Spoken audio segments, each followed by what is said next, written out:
ನಮಸ್ಕಾರ ಸ್ನೇಹಿತರೆ, ಸ್ನೇಹಲೋಕ ಕೆಕೆ ಚಾನಲ್ಗೆ ನಿಮ್ಮೆಲ್ಲರಿಗೂ ಸ್ವಾಗತ. ಸ್ನೇಹಿತರೆ, ಪ್ರತಿ ವರ್ಷ ವೈಶಾಖ ಮಾಸದ ಶುಕ್ಲ ಪಕ್ಷದ ತೃತೀಯ ತಿಥಿಯೊಂದು ಅಕ್ಷಯ ತೃತೀಯ ಹಬ್ಬವನ್ನು ಆಚರಿಸಲಾಗುತ್ತದೆ.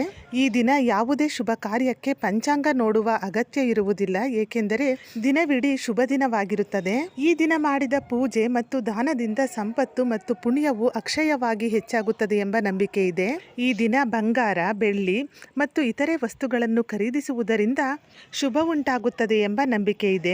ಅಕ್ಷಯ ತೃತೀಯದಂದು ವಿಷ್ಣು ಮತ್ತು ಲಕ್ಷ್ಮೀ ದೇವಿಯನ್ನು ಪೂಜಿಸುವುದು, ಬಂಗಾರ ವಸ್ತುಗಳನ್ನು ಕೊಳ್ಳುವುದು ಮತ್ತು ದಾನ ಮಾಡುವುದು ಅತ್ಯಂತ ಮಂಗಳಕರ ಎಂದು ನಂಬಲಾಗಿದೆ. ಹಾಗಾದರೆ ಈ ಅಕ್ಷಯ ತೃತೀಯ ಈ ಬಾರಿ ಅಂದರೆ 2026ರಲ್ಲಿ ಯಾವ ದಿನ ಬರುತ್ತಿದೆ? ತೃತೀಯ ತಿಥಿ ಯಾವಾಗ ಪ್ರಾರಂಭವಾಗುತ್ತದೆ, ಯಾವಾಗ ಅಂತ್ಯವಾಗುತ್ತದೆ, ಯಾವ ಸಮಯದಲ್ಲಿ ಬಂಗಾರ ಅಥವಾ ಬೆಳ್ಳಿಯನ್ನು ಖರೀದಿಸಬೇಕು, ಪೂಜೆಗೆ ಶುಭ ಸಮಯ ಏನು, ಈ ಎಲ್ಲ ಮಾಹಿತಿಯನ್ನು ಇವತ್ತಿನ ಈ ವಿಡಿಯೋದಲ್ಲಿ ತಿಳಿಯೋಣ ಸ್ನೇಹಿತರೆ. ಅದಕ್ಕೂ ಮೊದಲು ನೀವು ಇನ್ನೂ ನನ್ನ ಚಾನಲ್ನ ಸಬ್ಸ್ಕ್ರೈಬ್ ಮಾಡ್ಕೊಂಡಿಲ್ಲ ಅಂದರೆ ದಯವಿಟ್ಟು ಸಬ್ಸ್ಕ್ರೈಬ್ ಮಾಡ್ಕೊಳ್ಳಿ, ತಪ್ಪದೆ ಬೆಲ್ಲೈಕನನ್ನು ಕೂಡ ಕ್ಲಿಕ್ ಮಾಡಿ. ಮೊದಲಿಗೆ ಅಕ್ಷಯ ತೃತೀಯ ಹಬ್ಬ ಈ ಬಾರಿ ಯಾವ ದಿನ ಬರುತ್ತದೆ ಎಂಬ ಮಾಹಿತಿಯನ್ನು ತಿಳಿಯೋಣ. ಈ ಬಾರಿ ಅಂದರೆ 2026ರಲ್ಲಿ ಅಕ್ಷಯ ತೃತೀಯ ಹಬ್ಬವು ಏಪ್ರಿಲ್ 19ನೇ ತಾರೀಕು ಭಾನುವಾರದಂದು ಬರುತ್ತಿದೆ. ಇನ್ನು ತೃತೀಯ ತಿಥಿ ಪ್ರಾರಂಭ ಮತ್ತು ಅಂತ್ಯವನ್ನು ನೋಡುವುದಾದರೆ, ತೃತೀಯ ತಿಥಿ ಪ್ರಾರಂಭವಾಗುವುದು ಏಪ್ರಿಲ್ 19ನೇ ತಾರೀಕು ಭಾನುವಾರ ಬೆಳಿಗ್ಗೆ 10:49 ಪ್ರಾರಂಭವಾಗಿ ಅಕ್ಷಯ ತೃತೀಯ ತಿಥಿ ಅಂತ್ಯವಾಗುವುದು ಏಪ್ರಿಲ್ 20ನೇ ತಾರೀಕು ಸೋಮವಾರ ಬೆಳಿಗ್ಗೆ 7:27. ಹೆಚ್ಚಿನ ಪ್ರಮಾಣದ ತೃತೀಯ ತಿಥಿ ಇರುವುದು ಏಪ್ರಿಲ್ 19ನೇ ತಾರೀಕು ಭಾನುವಾರ. ಆದ್ದರಿಂದ ಏಪ್ರಿಲ್ 19ನೇ ತಾರೀಕು ಭಾನುವಾರ ಈ ಒಂದು ಅಕ್ಷಯ ತೃತೀಯವನ್ನು ಆಚರಿಸಬಹುದು. ಹಂಗಂತ ಏಪ್ರಿಲ್ 20ನೇ ತಾರೀಕು ಆಚರಿಸಬಾರದು ಅಂತ ಏನಿಲ್ಲ. ಏಪ್ರಿಲ್ 20ನೇ ತಾರೀಕು ಸೂರ್ಯೋದಯದ ಪ್ರಕಾರ ಏಪ್ರಿಲ್ 20ನೇ ತಾರೀಕು ಬರುತ್ತದೆ.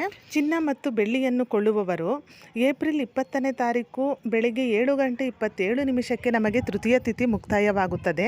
ಆ ಟೈಮಿನಲ್ಲಿ ಯಾವುದೇ ಬಂಗಾರದ ಅಂಗಡಿಗಳು ತೆಗೆದಿರೋಲ್ಲ.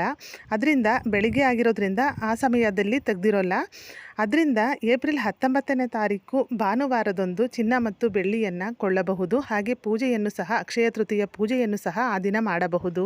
ಹಾಗೆ ಏಪ್ರಿಲ್ 20ನೇ ತಾರೀಕು ಸೋಮವಾರದಂದು ಕೂಡ ಅಕ್ಷಯ ತೃತೀಯದ ಪೂಜೆಯನ್ನು ಮಾಡಬಹುದು. ಏಕೆಂದರೆ ಬೆಳಗ್ಗೆ 7:27 ತೃತೀಯ ತಿಥಿ ಅಂತ್ಯವಾಗೋದು. ಅಷ್ಟರೊಳಗೆ ನೀವು ಪೂಜೆಯನ್ನು ಮಾಡ್ಕೋಬೋದು. ಏಪ್ರಿಲ್ 20ನೇ ತಾರೀಕು ಬೆಳಗ್ಗೆ ಬ್ರಾಹ್ಮಿ ಮುಹೂರ್ತದಲ್ಲಿ ಪೂಜೆ ಮಾಡಬಹುದು. ಬ್ರಾಹ್ಮಿ ಮುಹೂರ್ತದಲ್ಲಿ ಪೂಜೆ ಮಾಡಲು ಸಾಧ್ಯವಾಗದವರು ಬೆಳಗ್ಗೆ 7:15 ಒಳಗೆ ಈ ಒಂದು ಪೂಜೆಯನ್ನು ಮಾಡಿಕೊಳ್ಳಬೇಕು. ಏಕೆಂದರೆ ತೃತೀಯ ತಿಥಿ ಬೆಳಿಗ್ಗೆನೇ ಅಂತ್ಯ ಆಗೋದ್ರಿಂದ ಬೆಳಿಗ್ಗೆನೇ ಪೂಜೆ ಮಾಡಬೇಕು. ಒಟ್ಟಾರೆ ಸ್ನೇಹಿತರೆ, ಚಿನ್ನ ಮತ್ತು ಬೆಳ್ಳಿಯನ್ನು ಖರೀದಿಸುವವರು ಏಪ್ರಿಲ್ 19ನೇ ತಾರೀಕು ಭಾನುವಾರದಂದು ಖರೀದಿಸಬಹುದು. ಹಾಗೆ ಅಕ್ಷಯ ತೃತೀಯ ಪೂಜೆಯನ್ನು ಮಾಡುವವರು ಏಪ್ರಿಲ್ 19ನೇ ತಾರೀಕು ಬೆಳಿಗ್ಗೆ 10:49 ಮೇಲ್ಪಟ್ಟು ಪೂಜೆಯನ್ನು ಮಾಡಬಹುದು.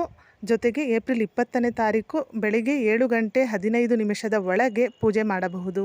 ಸ್ನೇಹಿತರೆ, ಮುಂದಿನ ವಿಡಿಯೋದಲ್ಲಿ ಅಕ್ಷಯ ತೃತೀಯದ ಪೂಜಾ ವಿಧಾನವನ್ನು ತಿಳಿಸ್ಕೊಡ್ತೇನೆ. ಇವತ್ತಿನ ಈ ವಿಡಿಯೋ ನಿಮಗೆ ಇಷ್ಟವಾದಲ್ಲಿ ವಿಡಿಯೋನ ಲೈಕ್ ಮಾಡಿ, ಹಾಗೆ ನಿಮ್ಮ ಫ್ರೆಂಡ್ಸ್ ಆ್ಯಂಡ್ ಫ್ಯಾಮಿಲಿಗೂ ಈ ವಿಡಿಯೋವನ್ನು ಶೇರ್ ಮಾಡಿ. ಇದೇ ಥರದ ಮತ್ತಷ್ಟು ಮಾಹಿತಿಗಾಗಿ ಸ್ನೇಹಲೋಕ ಕೆಕೆ ಚಾನಲ್ನ ಸಬ್ಸ್ಕ್ರೈಬ್ ಮಾಡಿಕೊಂಡು ಸಪೋರ್ಟ್ ಮಾಡಿ. ಕೊನೆ ತನಕ ವಿಡಿಯೋ ನೋಡಿದ ಎಲ್ಲರಿಗೂ ಧನ್ಯವಾದಗಳು. ಸರ್ವೇ ಜನ ಸುಖಿನೋ ಭವಂತು.